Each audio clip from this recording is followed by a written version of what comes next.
Crentes e descrentes ao nosso canal. Esse é mais um vídeo da série Mitos e Verdades sobre o Batismo com o Espírito Santo.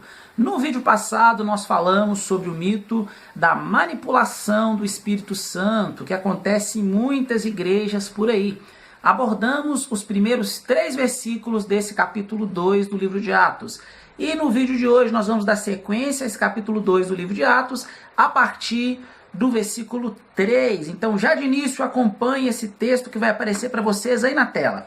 Nós vamos ler, na verdade, a partir do versículo 4 desse livro.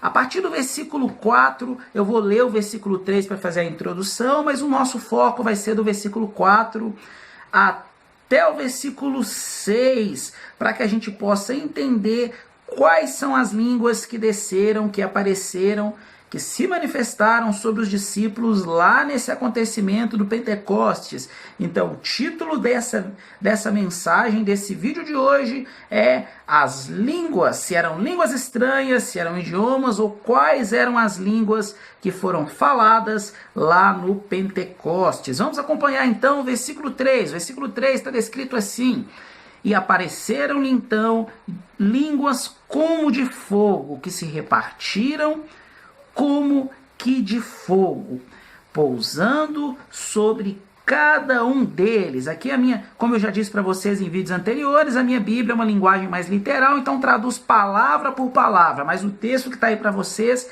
é uma tradução um pouco mais simples do entendimento. Versículo 4: e ficaram cheios todos do Espírito Santo, e começaram a falar em outras línguas, conforme o Espírito concedia-lhes que falassem.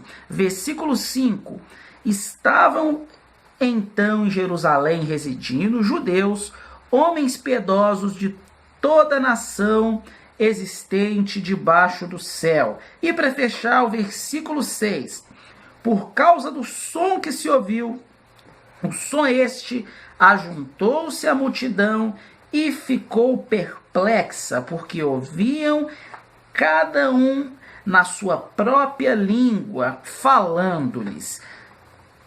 Essa é uma tradução um pouco que literal do texto bíblico, mas eu queria focar em alguns pontos dentro desses versículos que nós fizemos a leitura. É muito comum ouvir falar que esse acontecimento lá de Pentecostes refere-se às famosas línguas dos anjos, ou às línguas que nenhuma pessoa entende. Tanto que muitas igrejas hoje são chamadas de pentecostais, e são igrejas que professam ou que acreditam no batismo com o Espírito Santo, que é um acontecimento que vem seguido de línguas estranhas. Mas se nós observarmos esse texto que nós acabamos de ler, esses versículos, nenhum desses versículos fala sobre línguas estranhas. Eu quero colocar um trecho, eu não vou colocar todos os versículos em grego, até porque a palavra línguas ela se repete, mas eu vou colocar um dos versículos em grego. E qual é a palavra que ela aparece na maioria desses versículos? A maioria porque no último versículo que nós lemos, o versículo 6, ela não aparece. Aparece uma palavra diferente, que em outros versículos à frente novamente ela vai aparecer, e que é a chave para o nosso vídeo de hoje. Então observem esse texto que aparece para vocês. Capítulo 2 do livro de Atos, o versículo 3. Eu vou fazer a leitura de forma bem pausada, não vou respeitar muito questão de pontuação e nem de acentuação, porque o texto que eu estou colocando aí para vocês é um texto que ele nem tem acentuação, mas o foco é destacar algumas palavras no grego que trazem um sentido, significado para o nosso vídeo de hoje. Vamos lá. O texto grego diz assim: Kai Hofenassan, autóis, diamerissomenai, glossai, rossei, pirós, ecatice, teepi, ena, ecaston, auton. Esse é o versículo 3 desse capítulo 2 do livro de Atos. O que tem de importante aí? O que tem de importante é uma palavra que eu vou deixar ela grifada para vocês, que é a palavra glossai, que vem de glossa, que significa línguas. Esse termo no grego, eu estou novamente com o dicionário do grego do Novo Testamento. Se nós formos procurar esse termo glossa aqui no dicionário, eu vou encontrar vários significados para esse termo. Por quê? Essa palavra é uma palavra, assim como muitas palavras dentro da língua grega, que nós chamamos de palavras polissemânticas. O que é uma palavra polissemântica? É uma palavra que possui semântica de significado, poli de vários ou diversos. É uma palavra que possui vários significados. O significado mais comum é o significado que aparece logo no início, que é o significado de língua como órgão ou fala. Além disso, nós vamos ter vários outros significados. Eu vou ler algum deles para vocês. Refere-se à fala estática daqueles que estão acometidos de forte emoção em um contexto cultico. Refere-se a falar em línguas. Refere-se ao paladar. Temos outros significados, virando a página. Refere-se a várias palavras. Refere-se à língua ou idioma. E além disso, nós podemos falar, como eu disse no início, apenas o significado de língua. Língua como órgão mesmo, que faz parte da fala. Qual era o sentido, qual era o significado que Lucas quis dar dentro desse texto? Ele queria falar que as línguas, se nós observarmos o texto em português, fala que apareceram-lhe distribuídas línguas. E essas línguas eram como se fossem línguas de fogo e vieram e pousaram sobre eles. Ao que parece, é uma imagem aqui, uma simbologia dentro do texto de Atos, e essas línguas eram como se fossem órgão mesmo, a língua como órgão da fala. Então, o que Lucas quis dizer aqui é que figuras, imagens como se fossem de língua humana, elas apareceram sobre esses discípulos, elas foram distribuídas, e essas línguas apareciam como de fogo, não eram línguas de fogo, mas eram línguas como que de fogo. Da mesma forma que nós lemos, que nós falamos na vídeo anterior sobre o som, que era um som como que um som produzido por vento, não era um vento que encheu aquela casa, mas era um som que era como um som produzido por vento. Nesse momento aqui eram línguas como de fogo e não línguas de fogo. Continuando, fala novamente no versículo 4 sobre essas línguas e vai falar que essas pessoas que estavam ali, esses discípulos, eles começam a falar em outras línguas. E novamente o termo que aparece aqui é o termo glossais. Se eu continuar lendo, no versículo 5 vai falar que naquele momento em Jerusalém estavam todos os judeus, homens piedosos que vieram de toda a nação, de todas as nações debaixo do céu. E o versículo 6, que é o versículo que eu quero colocar para vocês aí na tela, eu vou colocar esse versículo para vocês em grego, é o versículo que nós vamos fechar esse vídeo, que aí eu vou explicar um pouco sobre essas línguas. Observe então esse versículo 6, ele aparece para vocês o texto em grego, que é para trazer o significado e contrastar e opor ao significado de glossa, que é a palavra que aparece nesses outros versículos anteriores.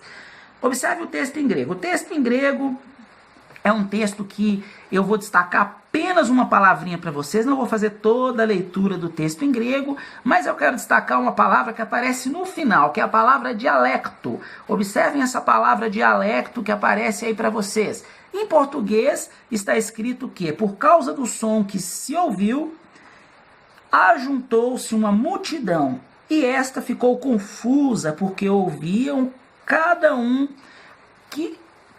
falarem em sua própria língua. O que é essa própria língua? Essa própria língua é a palavra dialecto. A palavra dialecto, quando eu venho aqui nesse dicionário do Novo Testamento grego, esse dicionário grego do Novo Testamento, eu vou encontrar uma única possibilidade de tradução, que é a palavra idioma. E aí nós vamos ter que entender um pouco de um método que é muito utilizado no Novo Testamento, é utilizado também no Antigo Testamento, principalmente no livro de Salmos, que é o paralelismo. O que é o paralelismo? Paralelismo é quando eu uso vários sinônimos dentro de um mesmo texto. 2 ou mais sinônimos dentro de um mesmo texto. Nesse caso aqui, 2 palavras gregas são utilizadas, que é o glossa, ou glossais aqui, porque está no plural, né, são línguas, e dialecto. Dialecto significa idioma e glossais significa língua. Professor, glossai também pode significar idioma? Pode, mas é muito difícil da tradução do glossai dentro desse contexto, ela ser traduzida como idioma, porque eu já tenho uma outra palavra que eu vou usar como idioma. Mas o que eu queria destacar é que só aparece a explicação sobre essas línguas que estavam sendo faladas nesse versículo 6.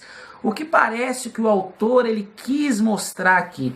No início, o símbolo de línguas, o órgão do paladar mesmo, que como de fogo, não significam que eram línguas de fogo, mas línguas que pareciam como línguas de fogo, repousaram sobre esses discípulos que estavam lá reunidos. E depois eles começam a falar em outras línguas. O autor continua utilizando o termo glossai, mas lá no versículo 6 é que vai trazer a explicação de que outras línguas que eram essas.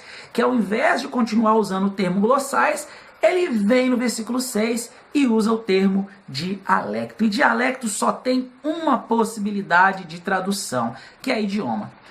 Ah, mas eu não acredito que foram outros idiomas que esses discípulos eles falaram. Eu acredito que foram línguas que ninguém entendia. Não precisa nem do auxílio do texto grego para a gente perceber que isso não é verdade, que as línguas que foram faladas ali eram idiomas. Porque se nós continuarmos, lá no versículo 6 vai estar escrito assim: perplexos e estarrecidos admiravam-se, dizendo uns para os outros: não são todos estes galileus que estão falando? E aí vem o versículo 8.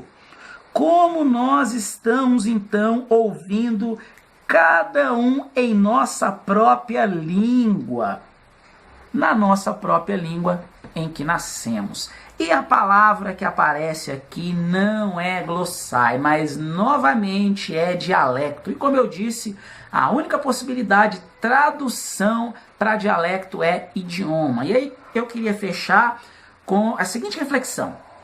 É muito comum hoje, principalmente em cultos pentecostais, no momento lá da adoração, no momento do êxtase, várias pessoas falarem em línguas e várias pessoas serem até incentivadas a falar em línguas. Mas quais são as línguas que são manifestas ali? Essas línguas não têm nada a ver com as línguas que desceram aqui em Atos 2. Por quê? Primeiro, as línguas que desceram em Atos 2 são idiomas, os famosos dialectos, a palavra grega. A única possibilidade de tradução dentro desse texto, idioma.